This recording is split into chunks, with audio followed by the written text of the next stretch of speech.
ইরাকের কারবালায় ইমাম হোসেনের মাজারে লাখো মানুষের মাতম, ধর্মীয় মর্যাদা ও ভাবগাম্ভীর্যের মধ্য দিয়ে দেশে দেশে পবিত্র আশুরা পালন। যুক্তরাষ্ট্রের টেক্সাসে ভয়াবহ বন্যায় 15 শিশুসহ মৃতের সংখ্যা বেড়ে 51। নিখোঁজ পর্যটকদের উদ্ধারে অভিযান অব্যাহত, গাছপালা ভেঙে পড়ায় যান চলাচল ব্যাহত। গাজায় থেমে নেই ইসরায়েলি বর্বরতা, একদিনেই নিহত 78। মানবিক সহায়তার জোরালো দাবি জানিয়ে স্বাধীন ফিলিস্তিন রাষ্ট্রের পক্ষে ফ্রান্স, মালয়েশিয়া। 12 দিনের সংঘাতে ইসরায়েলের 5টি সামরিক ঘাঁটিতে আঘাত হানে ইরানের ক্ষেপণাস্ত্র, দাবি দ্য টেলিগ্রাফের। যুদ্ধ শেষে প্রথমবার জনসম্মুখে এলেন আয়াতুল্লাহ আলী খামেনি। এবং এবার ট্রাম্পের সঙ্গে সরাসরি লড়াইয়ে নামলেন ইলন মাস্ক। আমেরিকা পার্টি নামে নতুন রাজনৈতিক দল গঠনের ঘোষণা, মার্কিনীদের স্বাধীনতা ফেরাবেন বলে দাবি টেসলা প্রধানের।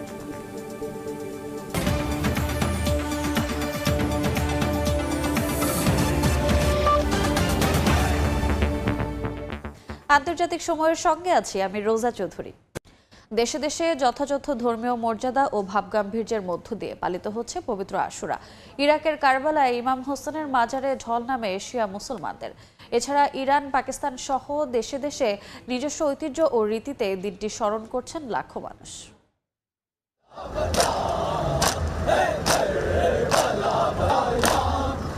আশুরা হিজরি মাস মুহররমের 10 তারিখ কারবালার ময়দানে ইয়াজিদ বাহিনীর হাতে শহীদ হন মহানবী হযরত মুহাম্মদ সাল্লাল্লাহু আলাইহি ওয়াসাল্লামের প্রিয় দৌহিত্র ইমাম হোসাইন। তার মর্মান্তিক মৃত্যুকে স্মরণ করে এদিন বিভিন্ন ধর্মীয় আচার অনুষ্ঠান পালন করেন ধর্মপ্রাণ মুসলমানরা।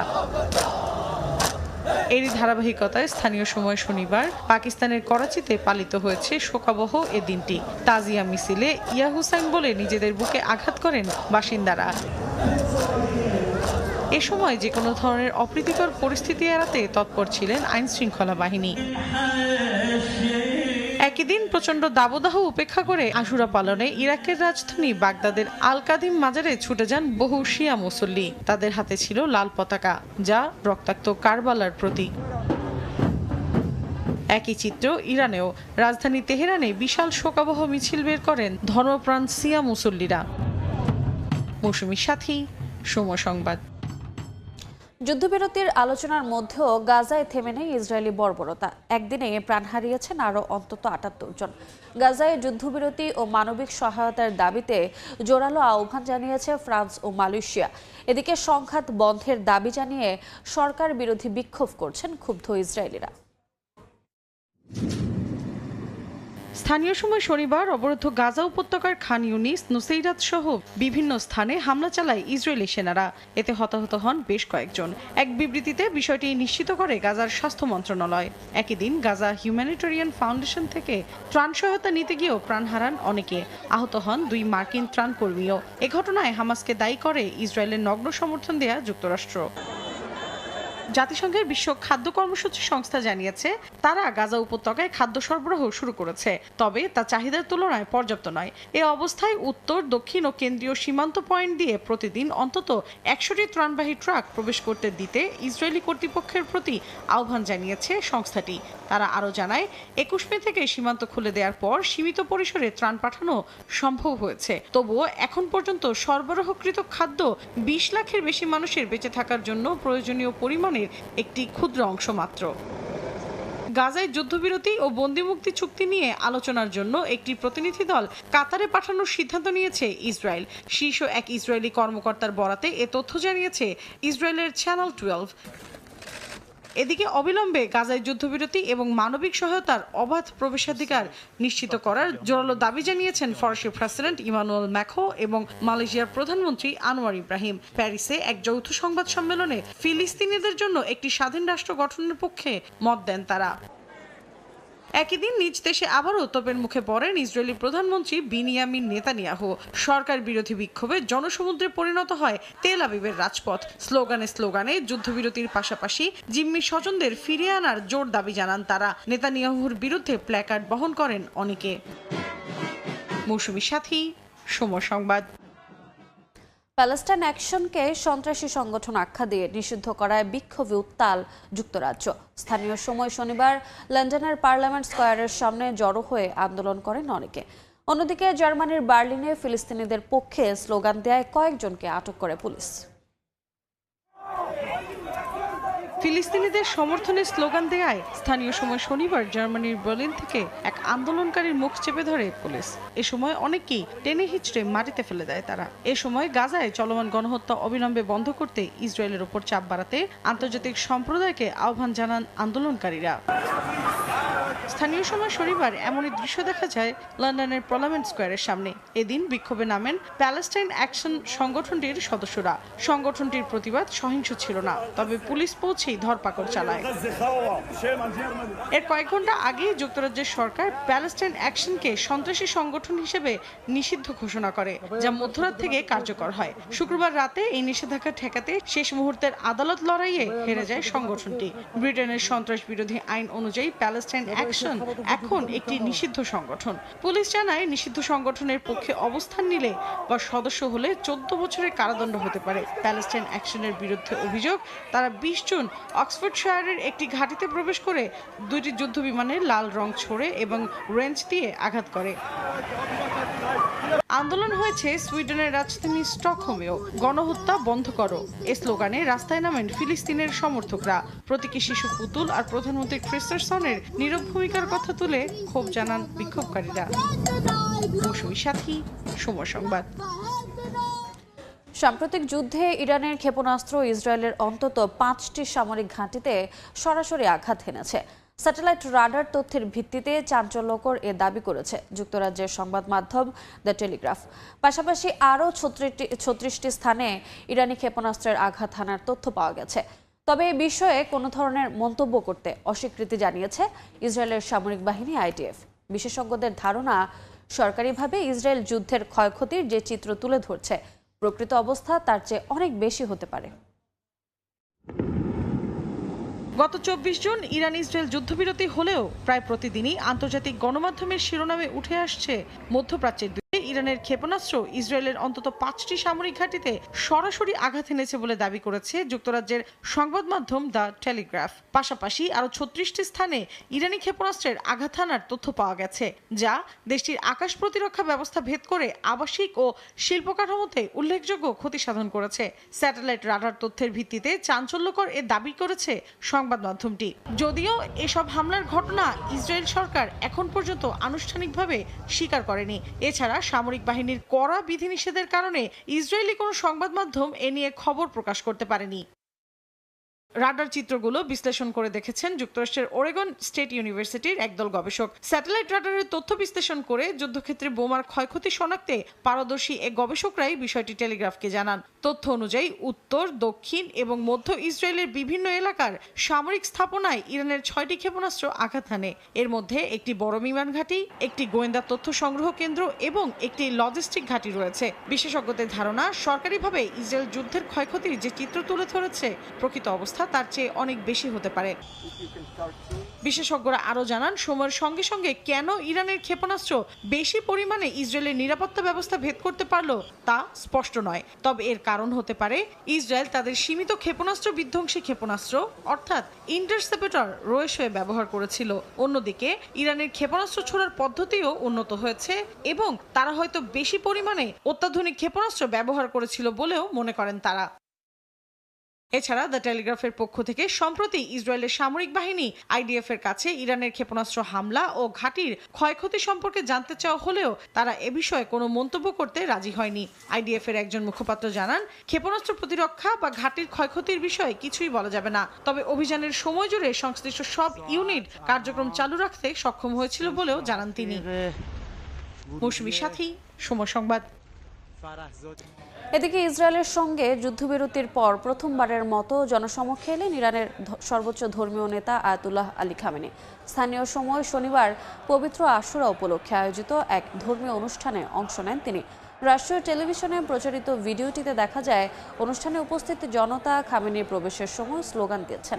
নিরাপত্তাজনিত কারণে গত 13 জুন যুদ্ধ শুরুর পর থেকে প্রকাশ্যে আসেননি দেশটির সর্বোচ্চ ধর্মীয় নেতা। জাতির উদ্দেশ্যে ভাষণ দিয়েছেন পূর্বে ধারণ করা বার্তা দিয়েই।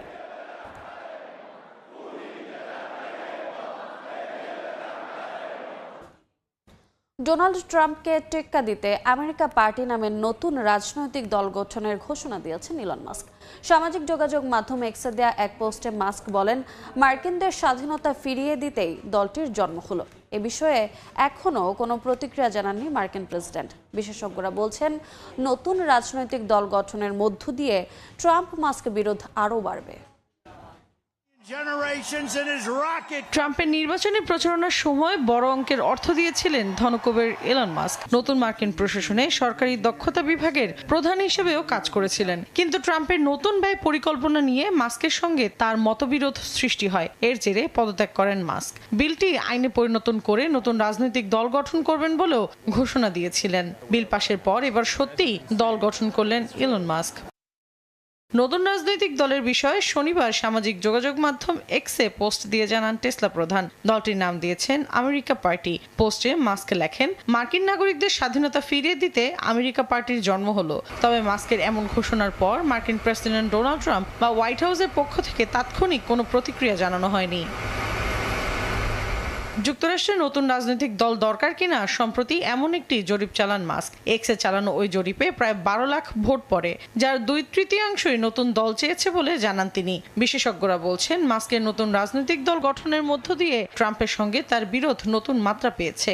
মার্কিন রাজনীতিতে আমেরিকা পার্টির প্রভাব কেমন হবে তা এখনই বলা যাচ্ছে না। তবে অনেকেই মনে করছেন, দলটি 2026 সালে আসন্ন কংগ্রেস নির্বাচনে রিপাবলিকান পার্টির সংখ্যাগরিষ্ঠতা ধরে রাখার ক্ষেত্রে বড় চ্যালেঞ্জ হয়ে দেখা দিতে পারে। মৌসুমী সাথী, সময় সংবাদ। প্রেসিডেন্ট ডোনাল্ড ট্রাম্পের শুল্ক নীতির কারণে বিপাকে খোদ মার্কিন অর্থনীতি। বর্তমান শুল্ক হার বহাল থাকলে দেশটির বিভিন্ন বেসরকারি প্রতিষ্ঠান বিপুল আর্থিক ক্ষতির সম্মুখীন হবে বলে পূর্বাভাস দিয়েছে জেপি মর্গান চেজ ইনস্টিটিউট। এতে আরও বাড়তে পারে কর্মী ছাঁটাই, সঙ্গে রয়েছে বিনিয়োগ কমার শঙ্কাও। মার্কিন প্রেসিডেন্ট ডোনাল্ড ট্রাম্প দ্বিতীয় দফায় হোয়াইট হাউসে মসনদে বসার পর থেকে নির্বাচনী প্রতিশ্রুতি অনুযায়ী একের পর এক দেশের ওপর করছেন শুল্কারোপ। এতে বিপাকে পড়েছে বিভিন্ন দেশের বাণিজ্য। তবে এই শুল্কারোপের সরাসরি প্রভাব পড়ছে মার্কিন অর্থনীতিতেই। অস্থিরতা দেখা দিয়েছে চাকরির বাজারে, ভাটা পড়েছে বিনিয়োগে, কমেছে ভোক্তা ব্যয়। মার্কিন অর্থনীতি চাঙ্গা করার জন্য শুল্কারোপ করা হলেও পরিস্থিতি ঠিক তার উল্টো। বিবিসির তথ্য বলছে, শুধুমাত্র এপ্রিল থেকে মে মাসে খুচরা বিক্রির হার কমেছে প্রায় 0.9%।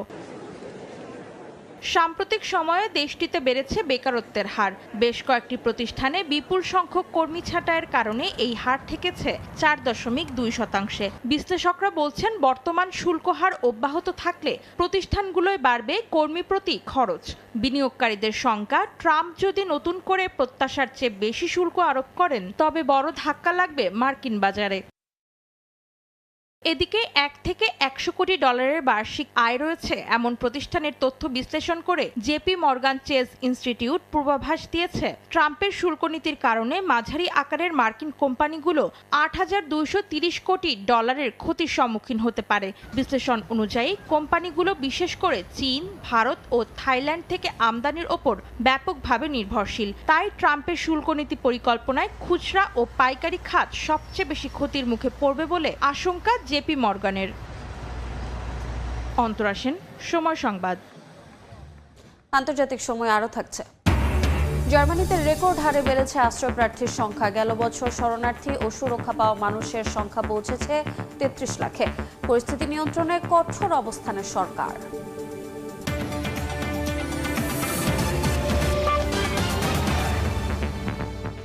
যুক্তরাষ্ট্রের টেক্সাসে ভয়াবহ বন্যায় মৃতের সংখ্যা বেড়ে 51 জনে দাঁড়িয়েছে। স্থানীয় বাসিন্দা ও গ্রীষ্মকালীন ক্যাম্পে থাকা নিখোঁজ পর্যটকদের উদ্ধারে অভিযান অব্যাহত রেখেছে কর্তৃপক্ষ জানায়, ভয়াবহ এ বন্যায় ধ্বংসস্তূপে পরিণত হয়েছে রাস্তাঘাট। যানবাহন বিকল ও গাছপালা ভেঙে পড়ায় ব্যাহত হচ্ছে চলাচল। এর মধ্যে আকস্মিক বন্যা সতর্কতা শেষ হয়েছে বলে জানিয়েছে আবহাওয়া দফতর। পাশাপাশি ধীরে ধীরে বন্যার পানি নামতে শুরু করলেও অঙ্গরাজ্যটি উত্তর পশ্চিমাঞ্চলের নদীর আশপাশের এলাকা থেকে 850-র বেশি মানুষকে নিরাপদ আশ্রয়ে সরিয়ে নেওয়া হয়েছে বলে জানা গেছে।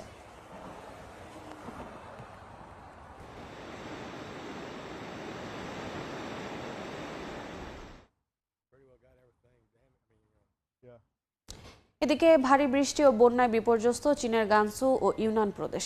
ভূমিধসে লণ্ডভণ্ড যোগাযোগ ব্যবস্থা, পানিবন্দী হয়ে পড়েছেন হাজারো মানুষ। অন্যদিকে রাশিয়ার সেন্ট পিটার্সবার্গে ভয়াবহ ঝড় আঘাত হেনেছে, এতে আহত হয়েছেন বেশ কয়েকজন। পানির স্রোতে ভেসে যাচ্ছে যানবাহন। টানা বৃষ্টিপাতে ভয়াবহ বন্যা ও ভূমিধস দেখা দিয়েছে চীনের গানসু ও ইউনান প্রদেশে। ইউনানের 70 মিলিমিটার এবং গানসুর লংনান ও তিয়ানশুই এলাকায় 268 মিলিমিটার পর্যন্ত বৃষ্টিপাত রেকর্ড করা হয়েছে। বন্ধ হয়ে গেছে অন্তত 11টি সড়ক। পানিবন্দী হাজারো মানুষ। তাদের উদ্ধারে কাজ করছে উদ্ধারকারী দল। পরিস্থিতির আরও অবনতি হতে পারে এমন আশঙ্কায় বেশ কিছু এলাকা থেকে স্থানীয়দের নিরাপদ স্থানে সরে যাওয়ার নির্দেশ দিয়েছে আবহাওয়া বিভাগ। জারি করা হয়েছে রেড অ্যালার্ট। বন্যায় কৃষিখাতে প্রায় 2.8 ট্রিলিয়ন ক্ষতির আশঙ্কা করছে সংশ্লিষ্টরা। এদিকে রাশিয়ার সেন্ট পিটার্সবার্গে ভয়াবহ ঝড়ে আহত হয়েছেন কয়েকজন। ক্ষতিগ্রস্ত হয়েছে গাড়ি ও বাড়িঘর। বাতাসের গতিবেগ ছিল ঘন্টায় প্রায় 90 কিলোমিটার। নেভা নদীর পানি 1.8 মিটার বেড়ে যাওয়ায় চালু করা হয় বন্যা প্রতিরোধ ব্যবস্থা। উপড়ে গেছে শতাধিক গাছ। বন্ধ করে দেওয়া হয়েছে পার্ক, জাদুঘর সহ সব ধরনের জনসমাগম স্থল। রাইসা জান্নাত, সময়। জার্মানিতে আশ্রয় প্রার্থীর সংখ্যা বাড়ছে রেকর্ড হারে। 2024 সালে দেশটিতে স্বীকৃত শরণার্থী ও সুরক্ষা পাওয়া মানুষের সংখ্যা পৌঁছেছে 33 লাখে, যা মোট জনসংখ্যার 4.1%। ইনফো মাইগ্রেন্টসের করা এক প্রতিবেদনে বলা হয়েছে, জার্মানির প্রতি 25 জনে একজন এখন শরণার্থী। এই বাস্তবতায় আশ্রয় নীতিতে কঠোর অবস্থানে যাচ্ছে নতুন সরকার। ইউরোপের সবচেয়ে জনবহুল দেশগুলোর মধ্যে অন্যতম জার্মানি। সম্প্রতি ইনফো মাইগ্রেন্টসের করা এক প্রতিবেদনে বলা হয়, দেশটির প্রতি 25 জনে এখন একজন স্বীকৃত শরণার্থী। 2024 সালে দেশটিতে আশ্রয় প্রার্থী ও আন্তর্জাতিক সুরক্ষা পাওয়া মানুষের সংখ্যা দাঁড়িয়েছে 33 লাখে, যা আগের বছরের তুলনায় 1 লাখের বেশি। ইউক্রেন, সিরিয়া, আফগানিস্তান ও আফ্রিকার দেশগুলো থেকে পালিয়ে আসা মানুষরাই এই সংখ্যার বড় অংশ। জনসংখ্যায় 4.1% প্রবৃদ্ধি এনে দিয়েছে এই শরণার্থীর ঢল, যার চাপ সামলাতে নতুন সরকার নিচ্ছে কড়া পদক্ষেপ। জার্মানিতে অবস্থানরত শরণার্থীদের গড় বয়স মাত্র 32 বছর, যা জার্মানদের গড় বয়স 45 বছরের তুলনায় অনেক কম। নারী শরণার্থীর হার 45%-এর বেশি এবং ইউক্রেনীয়দের ক্ষেত্রে এটি 60% পর্যন্ত। 18 বছরের নিচে শিশু কিশোরের সংখ্যা প্রায় 25%। ফলে এই তরুণ জনগোষ্ঠী শরণার্থী কাঠামোতে ভিন্ন মাত্রা যোগ করছে। এমন পরিস্থিতিতে নতুন চ্যান্সেলর ফ্রেডরিক মার্শ আশ্রয় নীতিতে বড় ধরনের পরিবর্তন ঘোষণা দিয়েছেন। প্রতিবেশী 9টি দেশের সীমান্তে নজরদারি বাড়িয়ে অনেক শরণার্থীকে ফিরিয়ে দেওয়া হচ্ছে। পাশাপাশি পারিবারিক পুনর্মিলনের অধিকারও স্থগিত করা হয়েছে, বিশেষ করে অস্থায়ী সুরক্ষা পাওয়া শরণার্থীদের ক্ষেত্রে। সমালোচকদের মতে এতে মানবিক সংকট আরও গভীর হতে পারে। সরকারের লক্ষ্য প্রতি বছর আশ্রয় প্রার্থীর সংখ্যা 1 লাখের নিচে নামিয়ে আনা। যদিও 2023 ও 24 সালে এই সংখ্যা ছিল 6 লাখের বেশি। বর্তমান স্বরাষ্ট্রমন্ত্রী বলছেন, আশ্রয় প্রার্থীর সংখ্যা কমিয়ে নিয়মিত অভিবাসনের পথ সুসংহত করতে হবে, কেননা জার্মানির অর্থনীতিতে এখনও বিদেশি দক্ষ শ্রমিকের চাহিদা ব্যাপক। ইয়াসিন মোহাম্মদ জিসান, সময় সংবাদ। Thai Aluminium. The better is now the best. এক যুগেরও বেশি সময়ের গৃহযুদ্ধের পর অবশেষে সিরিয়ার সঙ্গে কূটনৈতিক সম্পর্ক পুনরায় স্থাপন করছে যুক্তরাজ্য। ব্রিটেনের পররাষ্ট্রমন্ত্রী ডেভিড ল্যামি সিরিয়ার রাজধানী দামেস্ক সফরের পর এই ঘোষণা দেওয়া হয়েছে। এতে সম্পর্ক পুনঃস্থাপনের পাশাপাশি সিরিয়াকে 12.90 লাখ মার্কিন ডলার সহায়তার প্রতিশ্রুতিও দিয়েছে যুক্তরাজ্য। স্থানীয় সময় শনিবার সিরিয়ায় ঐতিহাসিক এক সফরে যান ব্রিটেনের পররাষ্ট্রমন্ত্রী ডেভিড ল্যামি। এ সময় দেশটির পররাষ্ট্রমন্ত্রী আসাদ হাসান আল শিবানি এবং অন্তর্বর্তীকালীন প্রেসিডেন্ট আহমেদ আল শারার সঙ্গে বৈঠক করেন তিনি। বৈঠকে সিরিয়ার সঙ্গে কূটনৈতিক সম্পর্ক পুনর্স্থাপন করার ঘোষণা দেন ল্যামি। এক বিবৃতিতে তিনি বলেন, সিরিয়ার জনগণের জন্য নতুন আশার আলো দেখা যাচ্ছে। স্থিতিশীল, নিরাপদ এবং সমৃদ্ধ ভবিষ্যৎ গড়ে তোলার জন্য সিরিয়ার নতুন সরকারকে তাদের প্রতিশ্রুতি পূরণে সহায়তা করা যুক্তরাজ্যের স্বার্থের অন্তর্ভুক্ত। আমি চাই এই নতুন সরকার যেন তাদের অন্তর্ভুক্তিমূলক শাসন চালিয়ে যায়, তাদের শাসন ব্যবস্থায় স্বচ্ছতা ও জবাবদিহিতা নিশ্চিত করে। এমনকি সামনের দিনগুলোতে শান্তিপূর্ণ রূপান্তরের পথে সিরিয়াকে সমর্থন দিতে যুক্তরাজ্য প্রস্তুত। এছাড়া দ্বিপাক্ষিক সম্পর্ক আরও দৃঢ় করতে চায় ব্রিটেন। বৈঠকে সিরিয়ার জন্য 12.90 লাখ ডলারের আর্থিক সহায়তার ঘোষণাও দিয়েছেন ল্যামি। এছাড়া তিনিই একমাত্র ব্রিটিশ প্রধানমন্ত্রী যিনি গত 14 বছরের মধ্যে প্রথমবারের মতো সিরিয়া সফর করেন। ল্যামির দেয়া বিবৃতিতে তিনি আরও বলেন, সহায়তা প্যাকেজটি জরুরি মানবিক সাহায্যের পাশাপাশি দীর্ঘমেয়াদী পুনর্গঠনে ব্যবহার করা হবে। বিশেষ করে শিক্ষা খাতে উন্নয়নের ওপর গুরুত্ব দেওয়া হবে।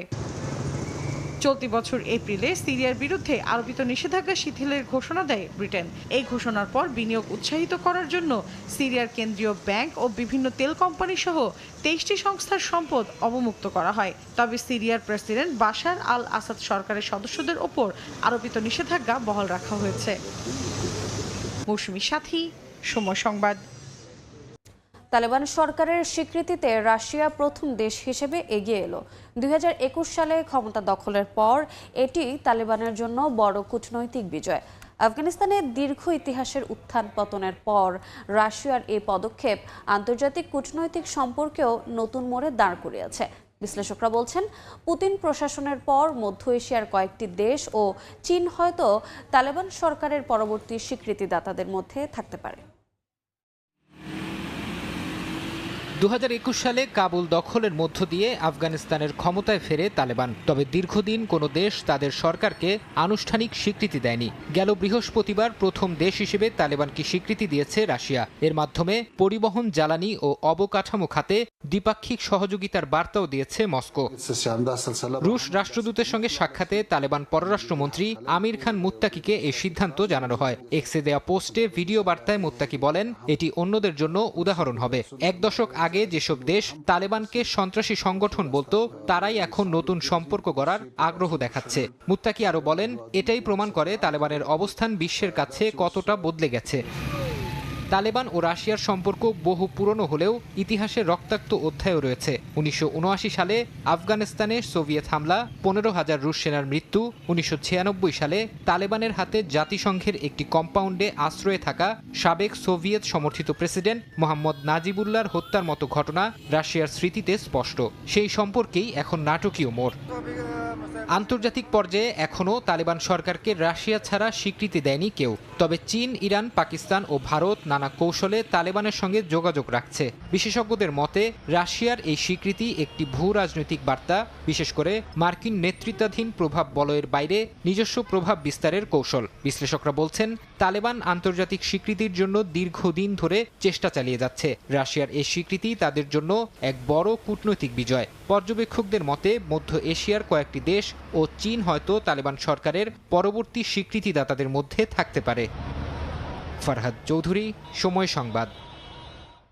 যুক্তরাষ্ট্রে উদযাপিত হলো 249তম স্বাধীনতা দিবস। আতশবাজির আলোয় ভরে ওঠে রাজধানী ওয়াশিংটন ডিসি ও নিউ ইয়র্কের আকাশ। মনোমুগ্ধকর এই দৃশ্য উপভোগে জড়ো হন হাজারো মানুষ।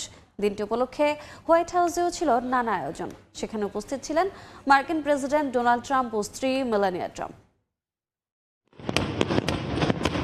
নিউ ইয়র্কের রাতের আকাশ জুড়ে নানা রঙের আলোর ঝলকানি। স্থানীয় সময় শুক্রবার যুক্তরাষ্ট্রের 249তম স্বাধীনতা দিবস উপলক্ষে জমকালো আতশবাজিতে মেতে ওঠেন শহরের বাসিন্দারা। দিবসটি উপলক্ষে সেজে ওঠে রাজধানী ওয়াশিংটন ডিসিও। আতশবাজির চোখ ধাঁধানো দৃশ্য উপভোগে ওয়াশিংটন ডিসিতে স্মৃতিস্তম্ভের সামনে হাজারো মানুষের ঢল নামে। গানে গানে মুখর হয়ে ওঠে প্রাঙ্গণ।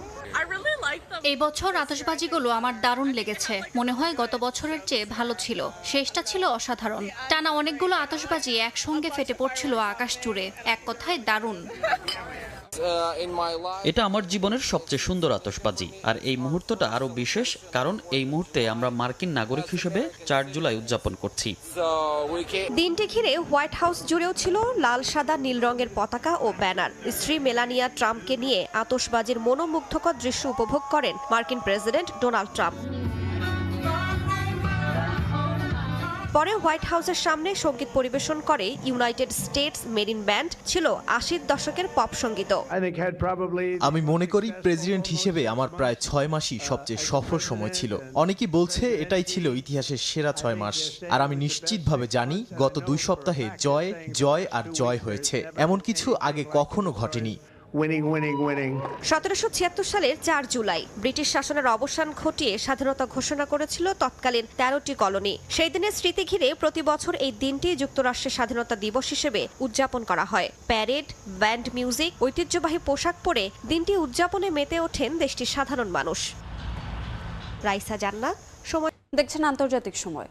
ভারতের ঝাড়খণ্ডে অবৈধ খনি ধসের ঘটনায় 4 শ্রমিক নিহত হয়েছেন। শনিবার রামগড় জেলার কারমা এলাকায় এ দুর্ঘটনা ঘটে।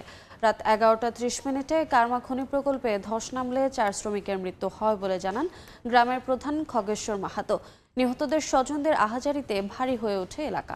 উপস্থিত স্থানীয়দের অভিযোগ, খনিটি অবৈধভাবে পরিচালিত হচ্ছিল এবং প্রশাসনের পক্ষ থেকে কার্যকর ব্যবস্থা না নেওয়ায় বারবার এমন প্রাণঘাতী দুর্ঘটনা ঘটছে। উদ্ধার তৎপরতার জন্য মোতায়েন করা হয়েছে অ্যাম্বুলেন্স ও উদ্ধারকারী দল। এ ঘটনার তদন্ত শুরু করেছে প্রশাসন।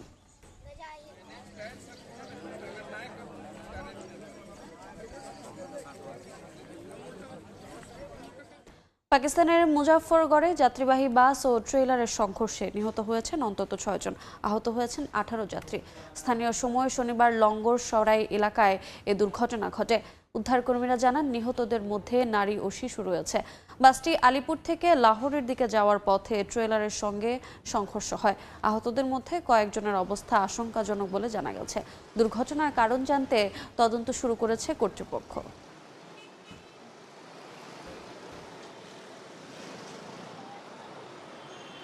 দেখছেন আন্তর্জাতিক সময়। সন্তান জন্ম দিলেই দম্পতিদের নগদ অর্থ সহায়তা দেওয়ার পরিকল্পনা করছে চীন। দেশটির সরকারি কর্মকর্তাদের বরাত দিয়ে এক প্রতিবেদনে সিঙ্গাপুর ভিত্তিক সংবাদ মাধ্যম দ্য স্ট্রেইট টাইমসে খবর জানিয়েছে। বলা হয়েছে 2025 সালের 1 জানুয়ারি থেকে সন্তান জন্ম দেওয়া প্রতিটি চীনা দম্পতি বছরে 3600 ইউয়ান নগদ সহায়তা পাবেন। সন্তানের বয়স 3 বছর না হওয়া পর্যন্ত প্রতি বছর এই নগদ অর্থ পাবেন তারা। নিম্ন জন্মহার সমস্যা মোকাবিলায় এ উদ্যোগ নিয়েছে বেইজিং।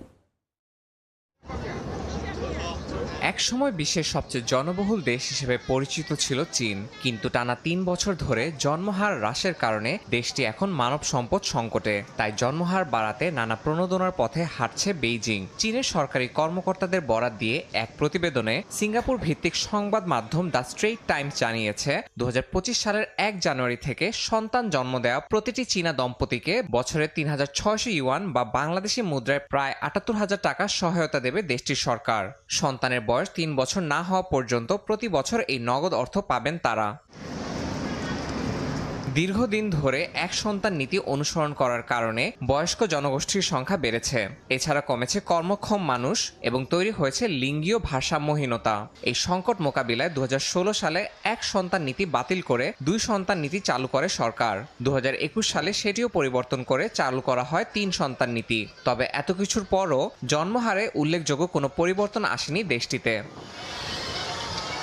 চীনের জাতীয় পরিসংখ্যান অনুযায়ী 2016 সালে দেশটিতে শিশু জন্মের সংখ্যা ছিল প্রায় 1,88,00,000।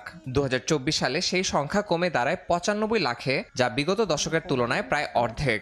এভাবে চলতে থাকলে জাতিসংঘের হিসাব অনুযায়ী 2050 সালের মধ্যে চীনের জনসংখ্যা নেমে আসবে 130 কোটিতে এবং 2100 সালের মধ্যে তা আরও কমে 80 কোটিতে পৌঁছাতে পারে। সন্তান জন্মে উৎসাহ দিতে এরই মধ্যে চীনের সরকার আবাসন ভর্তুকি, বিনামূল্যে স্বাস্থ্যসেবা ও আর্থিক সহায়তা চালু করেছে। বিশ্লেষকদের মতে নগদ প্রণোদনার ঘোষণা জনসংখ্যা সংকট নিরসনে কতটা কার্যকর হবে তা নির্ভর করছে চীনা সমাজের অভ্যন্তরীণ মনোভাব এবং ভবিষ্যৎ নীতি নির্ধারণের উপর। ইয়াসিন মোহাম্মদ জিসান, সময় সংবাদ। আন্তর্জাতিক বাজারে বিভিন্ন জাতের চালের দাম কমেছে, পড়তির দিকে চিনির বাজারও। তবে যোগান পর্যাপ্ত না থাকায় বেড়েছে দুগ্ধজাত পণ্য, মাংস ও ভোজ্য তেলের দাম। এর মধ্যে রেকর্ড সর্বোচ্চ দামে বিক্রি হচ্ছে মাংস ও মাখন। টিসিবির হিসেবে গেল জুন মাসে দেশের বাজারে কেজিতে 7 থেকে 8 টাকা পর্যন্ত বেড়েছে চালের দাম। মিনিকেট বিক্রি হচ্ছে 82 থেকে 85 টাকায়, 56 থেকে 60 টাকায় বিক্রি হচ্ছে প্রতি কেজি মোটা চাল। তবে দেশের বাজারের বিপরীত চিত্র বিশ্ববাজারে। জাতিসংঘের খাদ্য ও কৃষি সংস্থা বলছে, জুনে আন্তর্জাতিক বাজারে বাসমতি সহ বিভিন্ন জাতের চালের চাহিদা কমেছে। এতে দানাদারি খাদ্যশস্যের দাম কমেছে 0.8%।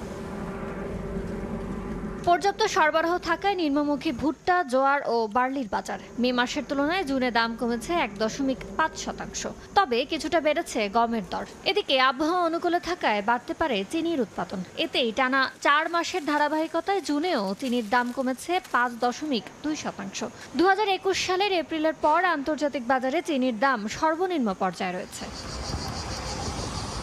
তবে এফএও জানায় দুগ্ধজাত পণ্য, মাংস ও ভোজ্য তেলের বাড়তি দরের প্রভাবে মে মাসের তুলনায় জুনে বিশ্ববাজারে সার্বিকভাবে খাদ্যের দাম বেড়েছে 0.5%। বছর ব্যবধানে যা 5.8% বেশি। বিশ্বব্যাপী সয়া, রেপসিড ও পাম তেলের ঊর্ধ্বমুখী চাহিদায় ভোজ্য তেলের দাম বেড়েছে 2.3%। এর মধ্যে পাম তেলের দামই বেড়েছে প্রায় 5%। তবে ভালো ফলনের পূর্বাভাসে কমেছে সূর্যমুখী তেলের দর। এদিকে চাহিদার তুলনায় অপর্যাপ্ত সরবরাহের কারণে সব ধরনের মাংসের দাম 2.1% বেড়েছে। বর্তমানে তা সর্বকালের সর্বোচ্চ স্তরে রয়েছে বলে জানিয়েছে এফএও। চাহিদার বিপরীতে যোগান কম থাকায় জুনে দুগ্ধজাত পণ্যের দাম 0.5% বেড়েছে। এর মধ্যে মাখনের দাম 2.8% বেড়ে রেকর্ড উচ্চতায় উঠেছে। 3 মাস ধরে বাড়ছে পনিরের দামও। তবে চাহিদা কমে যাওয়ায় গুঁড়া দুধের দাম পড়েছে 2.3%। ইয়ানু শিফাত, সময় সংবাদ। আন্তর্জাতিক সময়। চীনের সাংহাইয়ে খুলে গেল বিশ্বের সবচেয়ে বড় লেগোল্যান্ড। 40 ডিগ্রি সেলসিয়াস তাপমাত্রার মধ্যেও হাজারো মানুষ ভিড় করছেন পার্কে। 8,50,00,000 লেগো ইট দিয়ে গড়া এই থিম পার্কটি হয়ে উঠেছে শিশুদের স্বপ্নপুরী।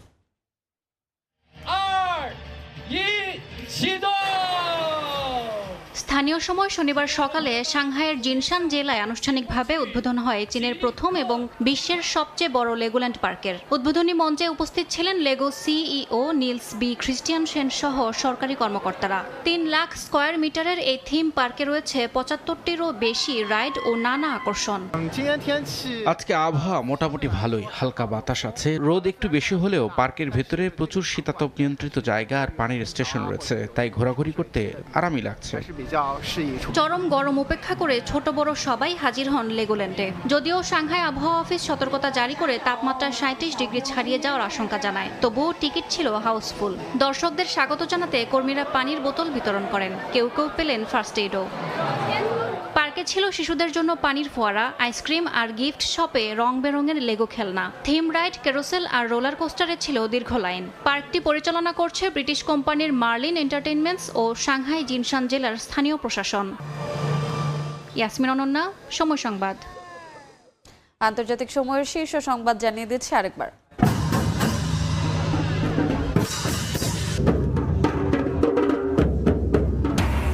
ইরাকের কারবালায় ইমাম হোসেনের মাজারে লাখো মানুষের মাতম, ধর্মীয় মর্যাদা ও ভাবগাম্ভীর্যের মধ্য দিয়ে দেশে দেশে পবিত্র আশুরা পালন।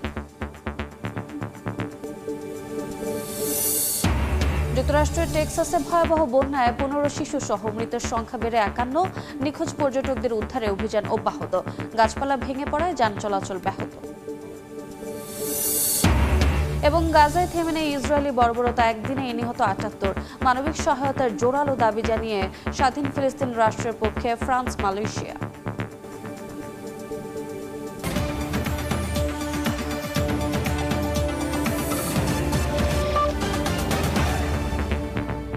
এ ছিল আন্তর্জাতিক সময়। সঙ্গে থাকুন সময়।